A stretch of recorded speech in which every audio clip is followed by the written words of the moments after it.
여러분 안녕하십니까? 마태복음서 강의 벌써 60번째 시간입니다. 오늘은 마태복음서 8장 18절에서 22절 말씀을 여러분과 함께 나눠보려고 합니다. 제가 봉독하겠습니다. 예수께서 무리가 자기 옆에 둘러 서 있는 것을 보시고 제자들에게 건너편으로 가자고 말씀하셨다. 율법학자 한 사람이 다가와서 예수께 말하였다. 선생님, 나는 선생님이 가시는 곳이면 어디든지 따라가겠습니다. 예수께서 그에게 말씀하셨다. 여우도 굴이 있고 하늘을 나는 새도 보금자리가 있으나 인자는 머리 둘 곳이 없다. 또 제자 가운데 한 사람이 말하였다. 주님, 내가 먼저 가서 아버지의 장례를 치르도록 허락하여 주십시오. 예수께서 그에게 말씀하셨다. 너는 나를 따라오너라. 죽은 사람의 장례는 죽은 사람들이 치르게 두어라. 오늘 우리가 함께 읽은 이 본문은 예수 그리스도의 말씀과 행함 뒤에 나온 본문이라서 사실 꽤 의미가 깊습니다. 예수님은 이제 구약의 모든 율법을 새롭게 해석하시고 또 완성하시는 분으로서 마태복음서는 예수님을 소개합니다. 그것의 대표적인 예가 우리가 앞에서 계속 다루었던 산상설교죠. 그 산상설교에서 보여주신 하나님 나라의 일종의 모델이 실제로 어떻게 구현되는지를 예수님이 이제 치유를 통해서 또 기적을 통해서 보여주십니다. 마태는 이 모든 것을 요약해서 예언자 이사야의 말을 인용하면서 이렇게 말합니다. 그는 몸소 우리의 병약함을 떠맡으시고 우리의 질병을 짊어지셨다. 자, 이렇게 예수님이 가르침과 행동, 즉 산상설교와 기적, 치유의 기적을 통해서 하나님 나라를 보여주시자 많은 무리들이 예수님께 몰려옵니다. 그런데 예수님이 사람들이 몰려오니까 이제 무리를 피하셔서 다른 곳으로 건너가자고 하십니다. 이게 좀 이상하죠? 이게 기회 아닙니까? 많은 사람들이 몰려오면 그때야말로 기회일 수 있는데 오히려 예수님은 그 무리들을 피해서 건너가는 거죠. 마가복음서를 보면은 예수님을 먼저 찾아가셔서 제자를 부르시는 모습이 나오는데 그것이 유대인들의 제자 삼는 것, 유대교 선생이 제자 삼는 것과 다르다. 제가 이렇게 말씀드렸던 적 기억하시죠, 여러분? 그런데 이번에는 무리가 다가왔는데 예수님이 자리를 뜨신다는 것입니다. 이런 것도 하나 우리가 생각해 볼 만하죠. 예수님의 어떤 소문만 듣고 다 몰려드는 사람들이 정말 예수 그리스도를 따르는 사람인가? 그런 의도와 그런 열정과 믿음이 제대로 되어 있나를 평가하는 방식일 수도 있겠다 생각을 합니다, 저는. 그러니까 예수님이 멀리 피해 갔을 때도 끝까지 가는 사람들을 볼 수 있겠죠. 어쨌든 예수님이 이제 피한다 하는 것이 참 재미있습니다. 그런데 피한 예수님을 끝까지 쫓아가서 예수님께 질문을 던지는 두 사람이 오늘 등장합니다. 한 사람은 율법학자입니다. 그리고 또 한 명은 제자 중 한 명이라고 그렇게 표현되어 있습니다. 율법학자는 지금 예수님 이전에 유대교를 대표하는 어떠한 그런 한 사람으로 표현된 것이라 보여지고요. 그 다음에 또 다른 제자 한 사람은 예수님을 따르는 많은 제자들의 대표 한 사람으로 보여지는 것 같습니다. 즉 유대인들이나 예수님을 따르려고 하는 또 제자들 중에 각각 대표가 예수님을 따르기 위해서 어떤 일을 해야 되는지를 보여준다는 것이죠. 즉 이 두 사람을 통해서 예수님 진정 따른다 하는 것이 무엇인지를 명징하게 보여주려는 의도가 있다고 하겠습니다. 누가복음서에는 율법학자가 아니라 그냥 어떤 사람으로 되어 있는데 마태복음은 특별히 율법학자라고 그렇게 말하고 있습니다. 그 이유는 마태 공동체가 상대하고 있는 사람들이 바로 이 율법학자들을 중심으로 새롭게 생성되고 있는 유대교였기 때문입니다. 유대 로마 전쟁 이후에 바리새파, 특별히 율법학자들을 중심으로 유대교가 새롭게 갱신되고 있었기 때문에 그것보다 훨씬 더 나은 공동체로서의 그리스도교를 보여주고자 했던 마태가 율법학자라고 강조하는 거죠. 그리고 실제 예수님의 당대 가르침은 유대인들, 율법학자들에게도 상당히 큰 깨우침과 영향을 미쳤다라는 것도 우리는 알 수 있습니다. 옛날 중동에서는 글을 배운다고 할 때 특별한 교육이 필요했습니다. 그러므로 그런 교육을 하려면 가르치는 사람이 필요했고 그런 사람들은 대부분 서기관들, 즉 율법학자들인데 그 사람들은 전부 학자였던 거죠. 예, 구약 성경에서는 나라의 높은 관리를 서기관이라고, 사무엘하 8장 17절에 보면 그렇게 불렀고, 또 종교적인 율법이 유대인들의 생활에 아주 매우 중요하게 된 거는 그 바벨론 포로 이후 시대인데, 그때 성전이 없으니까요. 더 말씀 중심의 어떠한 교육이 필요했던 거죠. 그래서 포로기 이후 시대에는 전문 교육을 받고, 유대인들을 아예 참된 신앙인으로 만들어내는, 즉 유대 율법에 충실한 사람으로 만들어내는 그런 학자들이 전문적으로 등장하게 됩니다. 이들의 임무는 율법을 연구하고 해석하고, 또 법률 전문가로서 사람들의 어떤 소송이나 또 일상생활에서의 하나님의 뜻에 맞게 살아가는데 생기는 모든 질문들에 해답을 해주는 것이었습니다. 이들은 자기들의 지식을 제자들에게 전해줬고, 또 그렇기 때문에 많은 사람들을 가르치는 사람으로서 평범한 유대인들에게 존경을 받았습니다. 신약시대의 율법학자들은 대부분 종교적으로는 바리새인들이고, 또 지도자들인 서기관들은 바리새파의 우두머리들이었습니다. 이 서기관들, 율법학자들은 아주 촘촘히 짜여진 율법 규정을 아주 자세하게 만들어서 하나님의 계명을 어떤 경우에라도 어기지 않게 하려고 했던 사실은 매우 훌륭한 사람들이었습니다. 이 존경받고 안정된 삶을 누리던 사람이 예수님의 제자가 되겠다고 오늘 따라오는 것입니다. 그러면서 예수님이 가시는 곳이면 어디든 가겠다 말을 합니다. 이 사람은 예수님 가시면 어디든 가겠다고 장담을 하는데요. 그런데 실제 이 사람이 갈 수 있을까요? 어찌 보면 이 사람은 먼저 행동하기 전에 말이 앞서는 사람이죠. 장담하니까요. 그래서 예수님이 이 사람에게 이렇게 말합니다. 여우도 굴이 있고 하늘의 새도 보금자리가 있지만 사람의 아들은 머리 둘 곳조차 없다. 지금 이 말은 너가 나를 따라오면은 너는 어떤 보호막이나 또 고향이나 집에서 누리던 그런 안락함 이런 거를 누릴 수가 없다.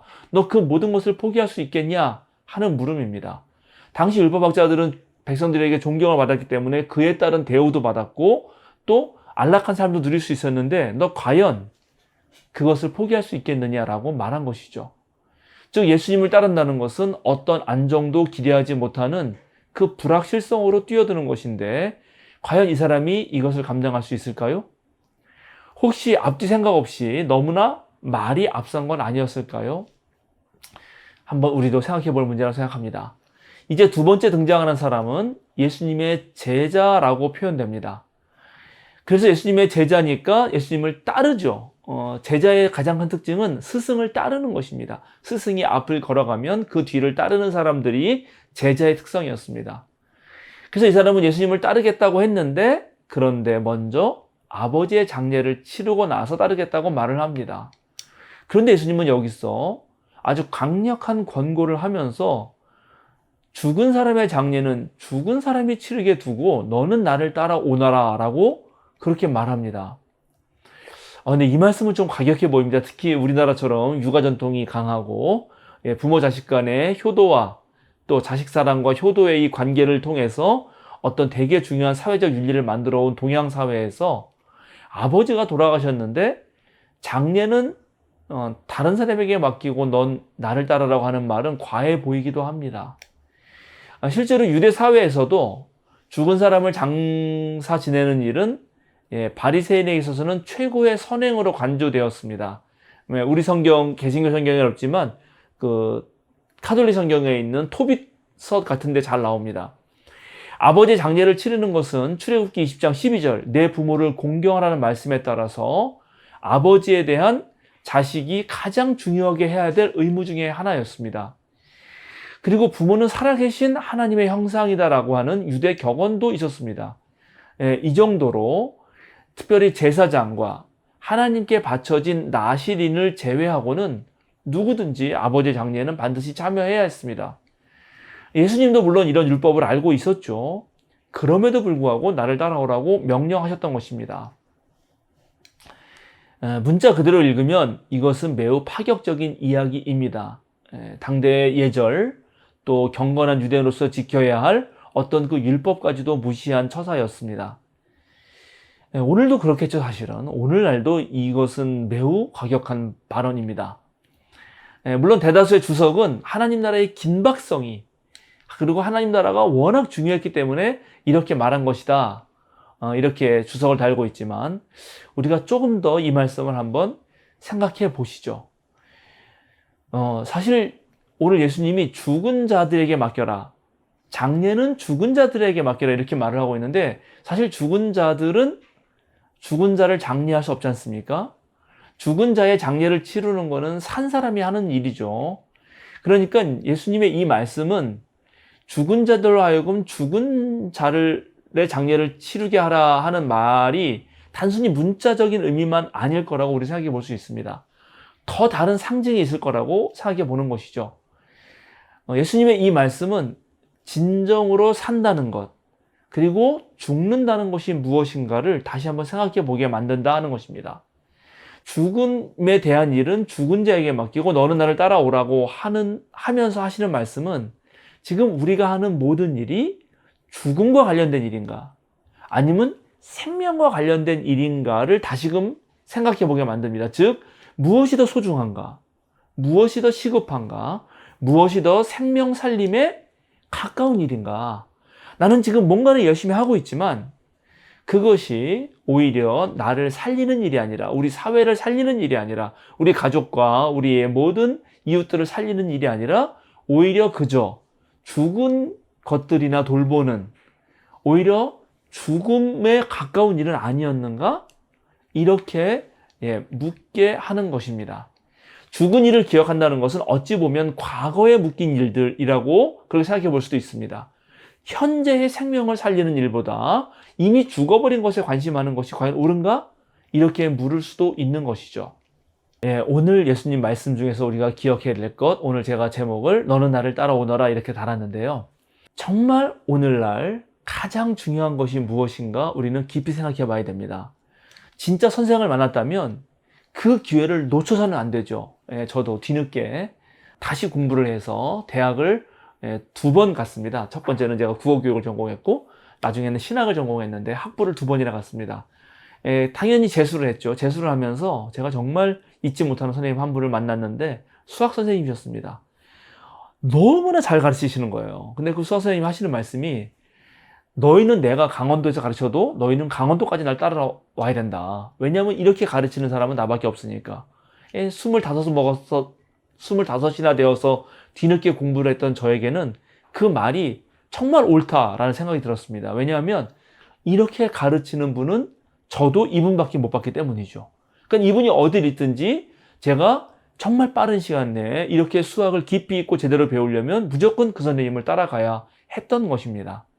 마찬가지입니다. 우리 인생에서 가장 중요한 생명의 길을 가려고 할 때, 정말 예수님이 나를 따라오라고 하면 우리는 생명의 주님이신 예수님을 따라가야지, 예수님을 따라가지 않고 다른 것에 먼저 시간을 쏟는다면, 오늘 예수님 말씀하신 대로 이미 지나가 버린 것, 내가 어찌할 수 없는 것, 죽음으로 끝나버린 것에 신경을 쓴다면 지금 살리는 일은 못하지 않겠습니까?